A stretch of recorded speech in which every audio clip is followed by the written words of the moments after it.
It's not easy to keep silent when the silence is a lie. That's the great Victor Hugo. And what we're hearing from our members of parliament here, or particularly my colleague on the left, is the end of one of the biggest political parties north of the Limpopo. I was one of the founders of ODM. I was the director of communications. I gave the first keynote address, structured it in the way for it to win elections. Before it was a Rump Luo party from Nyanza. And when the intellectuals in this country got involved with that party, we won an election in 2007, of course, and there was a civilian coup. You remember many Kenyans died. And we are now hurtling at the speed of light back towards 2007, 2008.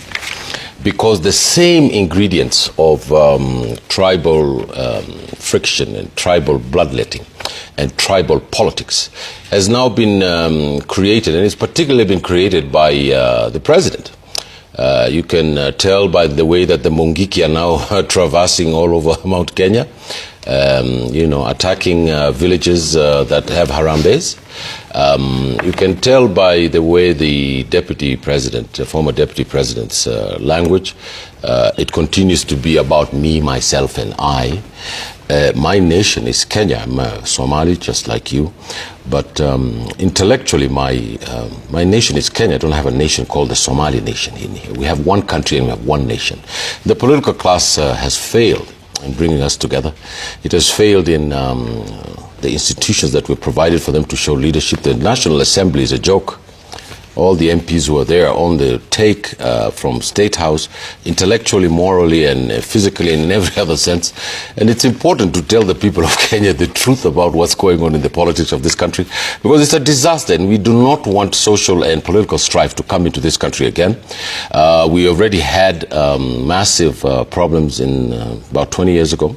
And today, everybody is again worried. My mother, who just made me a bit of breakfast, told me, when you go there, please tell them we don't want people to fight anymore, because she can tell by all the chieftains in the tribal cocoons that we have in this country. I put it to you then, Ayub, that we're in a morass.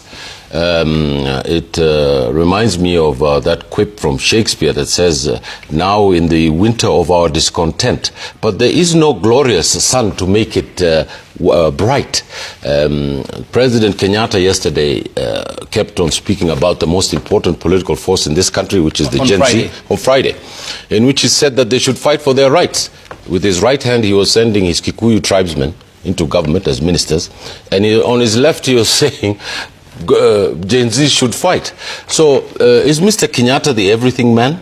A man of all seasons? When he decides that he's going to do the wrong thing, he does the right thing, and when he decides to do the right thing, he does the wrong thing. It's a collapse of the moral stature of a former president, and I'm appalled by it. And lastly, I want to say that it's important for the people of Kenya to know that the institutions and the civil servants and the system of government and that we have in this country cannot end when there's elections. When you're elected, you have a responsibility to do A, B, C, D, and when you fail, it's in the Constitution, and they should start recalling their members of parliament. And what then do you make of that generalization? Isn't it a case of the political class putting, basically playing the water bath game, and the confusion they instill in the Kenyan public when the shoe is not in their foot? I mean, who serves the purpose of the public? You could see what Farah Maalim said in, I think it was in the North Rift. Yeah. Extremely controversial comments, and I think that the Commission, the Human Rights Commission, and the other commissions that are responsible should summon him, because those kinds of comments are just irresponsible.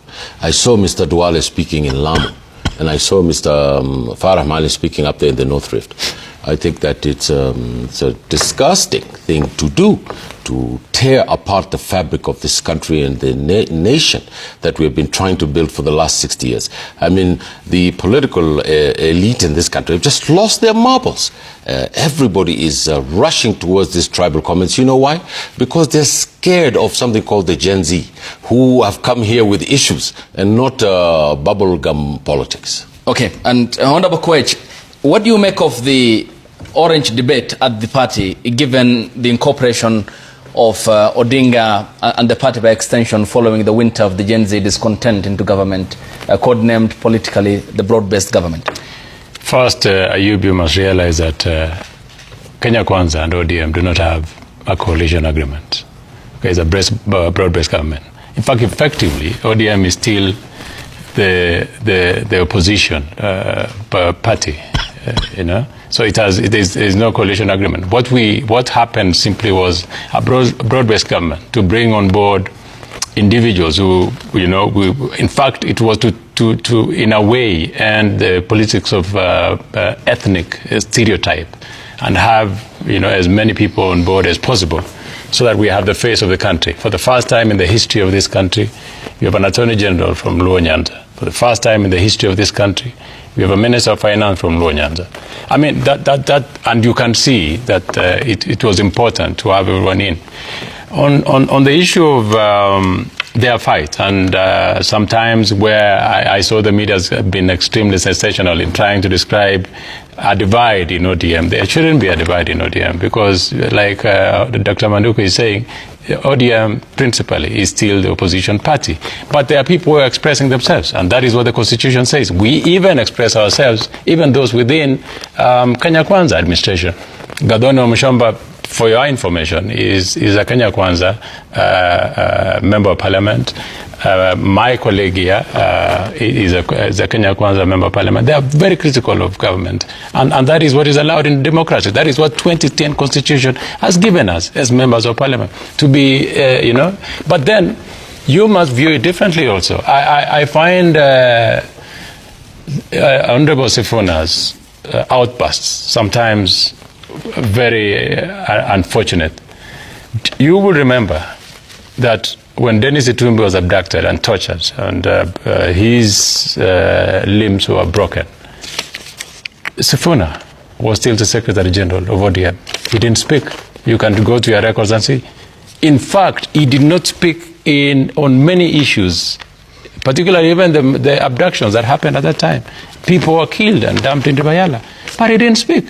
So I find it not genuine at this point because, and you look at it two-way, actually. Most of the noises that come from ODM is number one, people who felt they should have been in government. So there, you know, there are certain people who felt, you know, this position, finance minister, should have been me and not Mbadi, for instance. And who are they? I'm saying that there is content, you see. Sometimes it comes from that view, from me. That I'm not saying that it could be accurate, but I'm saying that is what I see. Or you know, it should have been me who should have been the Minister of Energy. that I look at it that way. And you can find there's a lot of pain from certain individuals. And in fact, if Manduku had been more bold, he will have told you that they are uncomfortable because, and he actually said this, because Kisi, for instance, did not get anything. And you won't expect Manduku to sit back and relax. He will be complaining. So such noise is what you see, in my view. Okay, and you discount the statement by the SecGen of the ODM party, Senator Edwin Sifuna. What then do you make of the same comments made by Senior Counsel James Orengo, who as well spoke about what happened in Rivayala during the Kenyatta government? I will tell you something. There are people also who have become collateral beneficiary of Raila's candidature in every election. Okay, Hashi will tell you there are politicians from Luo Nyanza who will never want to hear Raila leave the political scene because they have benefited their entire life being elected because of only being associated with Raila Odinga. They do no development. There is competition in our constituency, and that is why someone was asking me that most of the people from our region are very relatively young. You know, Kisi, Kericho, Nandi, and all these things. It's because you deliver. If you don't deliver, you're kicked out. But there are parts of this country that, you know, delivery doesn't matter. You just have to say Baba Tosha, and you are into parliament, or you are into Senate, or whichever office you're running for. So those people want to hold Raila at ransom. They don't want him to even win the AU seat. They are praying deep in their hearts that Raila should not win the AU seat because it means their political death if Raila wins the AU seat today.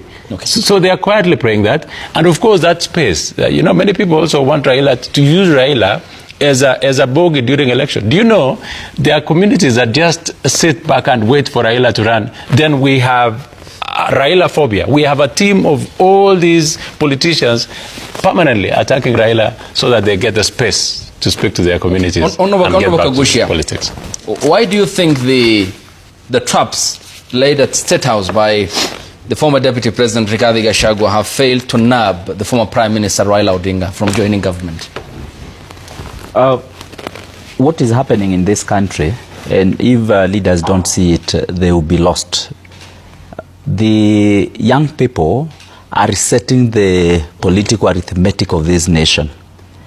And young people are not necessarily interested in our political narratives. Neither are they interested in our tribal organization or reorganization. And young people are pushing for agenda-based politics.